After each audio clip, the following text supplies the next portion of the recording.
Atenção! Começa agora uma teleaula de Ciências do Ensino Fundamental. Você vai assistir a teleaula de número 44. Bons estudos!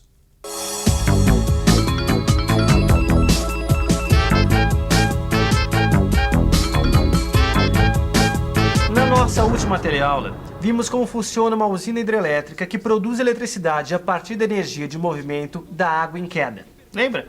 Nós aprendemos também como se produz energia elétrica a partir da queima de combustíveis nas usinas termoelétricas. Para aquecer a água nas caldeiras, se usa dois tipos de combustíveis, óleo diesel e carvão mineral. Só que além de energia elétrica, essas usinas produzem também muita poluição do ar. Já o problema das usinas hidroelétricas está na sua construção. Elas alagam grandes áreas de terras e florestas, provocando muitas vezes danos irrecuperáveis para a natureza. O petróleo, carvão mineral e grandes hidroelétricas são chamadas de fontes convencionais de energia. Mas existem outras formas de se conseguir energia, as fontes alternativas, assunto da nossa teleaula de hoje.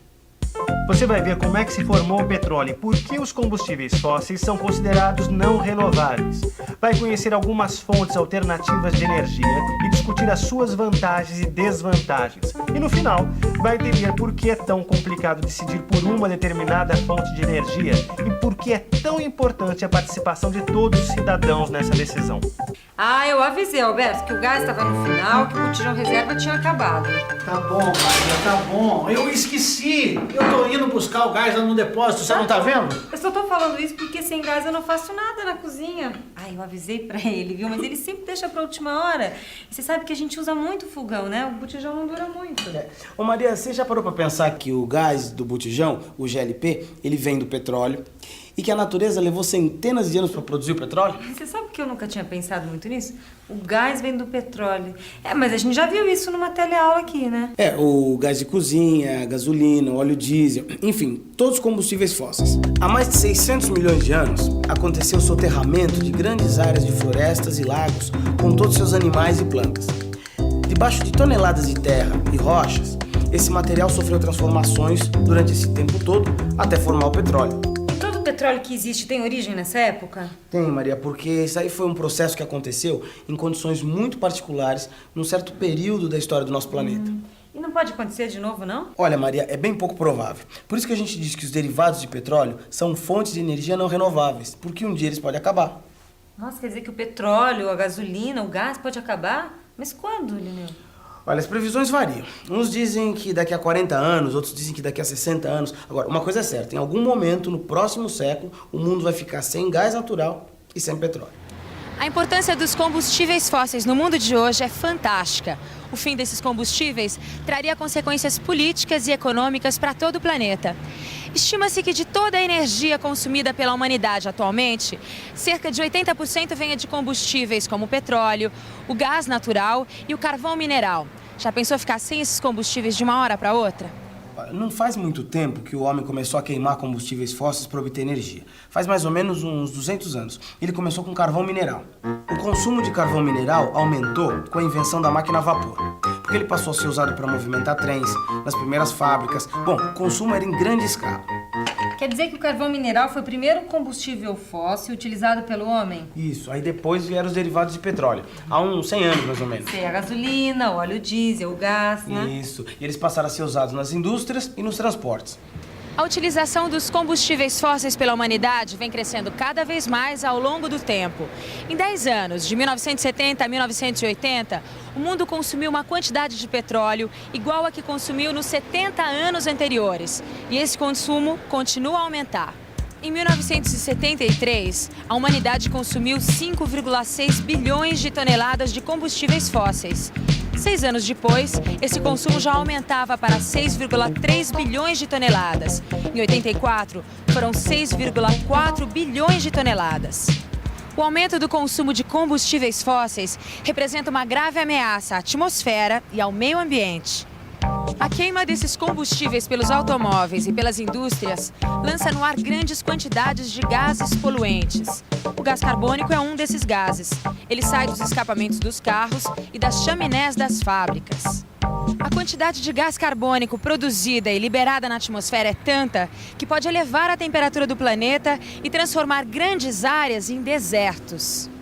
E o consumo aumentou tanto porque a população do planeta cresceu, é isso? Maria, por isso e por outros motivos também, né? Por exemplo, no último século aumentou muito a mecanização de vários setores da sociedade. Sei, mas 40 anos não é muito, né? Porque eu vou estar com 60. Pois é. Então, por isso, ou porque o petróleo vai acabar, ou porque polui demais, que tem várias pessoas buscando fontes alternativas de energia. De preferência, viu, que não pese tanto quanto esse botijão. Pronto. Chegou o combustível do seu fogão, Dona Maria. Quais os tipos de energias alternativas que o senhor conhece? Tem algumas, não é? Por exemplo, a alternativa do vento. Energia das marés. Energia solar. Olha, os tipos de energia alternativa que eu conheço é o próprio gás, né, que já está sendo usado, e o álcool. Energias alternativas. Energias que poluam menos e que não se esgotem. Sabe que depois da nossa última teleaula eu fiquei muito interessado nesse assunto? E fuçando aqui e ali, eu acabei encontrando essa revista aqui, ó, que mostra alguns projetos para o futuro. Tem cada ideia. Olha só. Usinas que usam energia do vento para fazer eletricidade. Tem algumas em funcionamento em Minas Gerais. Olha só essa casa toda aquecida, iluminada por energia solar. Tem até projetos de carros movidos a energia solar. Uma coisa mais interessante do que a outra. Usar o vento, o sol, pequenas quedas d'água, essas são as fontes alternativas de energia propostas atualmente. Só que, na verdade, são bem antigas. O homem conhece já faz tempo. A energia do vento, por exemplo, também chamada de energia eólica. O que é o nosso velho conhecido moinho de vento, hein? Vamos pensar um pouco? Vamos pensar um pouco. Moinho de vento. Vamos ver o seu funcionamento. A energia de movimento do vento faz girar as pás de uma roda que passa a realizar trabalhos. Em geral, são utilizadas para movimentar bombas d'água. Outro exemplo de uso da energia do vento são os barcos à vela. A energia do vento substitui o trabalho humano de remar. No Ceará, por exemplo, a jangada é o meio de transporte há séculos.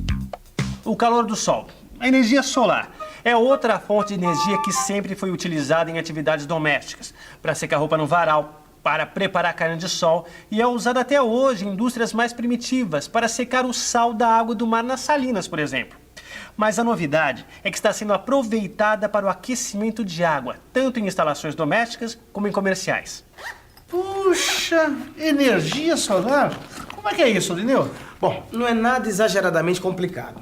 Um aquecedor solar nada mais é do que uma caixa de poucos centímetros de altura, pode ser de madeira, pintada de preto por dentro. Ah, já sei, para absorver o máximo de radiação solar.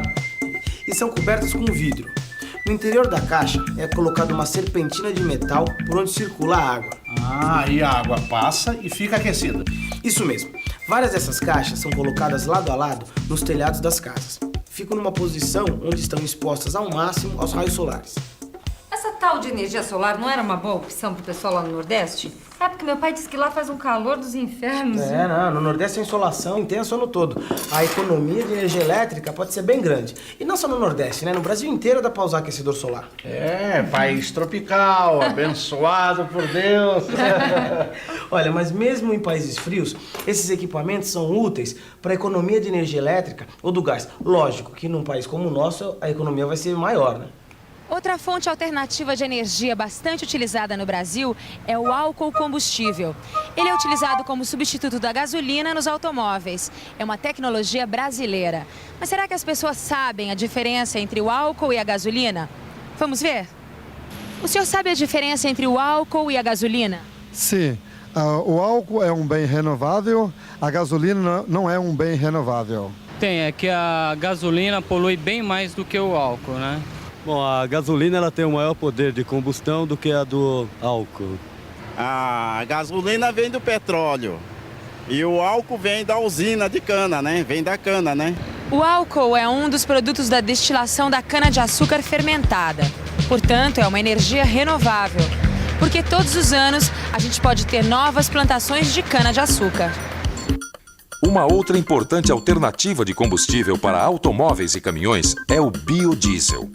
Ele é produzido a partir de restos de óleo de cozinha, utilizado em frituras domésticas ou industriais, ou mesmo outros tipos de óleos, como o óleo obtido da mamona ou do dendê. Do ponto de vista ambiental, o biodiesel é considerado melhor do que o diesel, que é inteiramente derivado do petróleo. Não é difícil entender a razão. Para produzir biodiesel, é necessário que as plantas realizem fotossíntese e, assim, retirem gás carbônico da atmosfera. Vamos entender melhor como isso ajuda a deter o aumento do chamado efeito estufa. O crescimento de biocombustíveis, em particular o álcool e o biodiesel, são uma estratégia extremamente eficiente para que a gente possa disponibilizar transporte para a população sem aumentar o efeito estufa. Basicamente, no caso da cana-de-açúcar, por exemplo, quando a planta cana-de-açúcar retira CO2 da atmosfera, transforma esse CO2 através da fotossíntese em açúcares, que posteriormente são transformados em álcool, comercializado e queimado no tanque do combustível do seu automóvel, por exemplo, você praticamente não contribui em nada com o aumento do efeito estufa, porque o dióxido de carbono, CO2, que saiu do seu cano de descarga, foi fixado pela planta na estação de crescimento, um pouquinho antes. O mesmo se diz em relação aos biodiesels. Então não há praticamente nenhuma emissão líquida de dióxido de carbono para a atmosfera e qualquer outro gás de efeito estufa. Já o petróleo é uma fonte de energia não renovável, porque suas reservas podem acabar.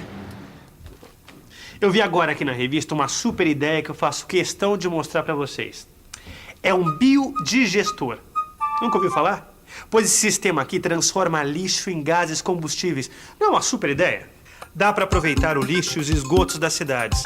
Os biodigestores são uma espécie de tanques fechados onde o lixo fica armazenado e fermentando. Nessa fermentação se produz gases combustíveis como metano.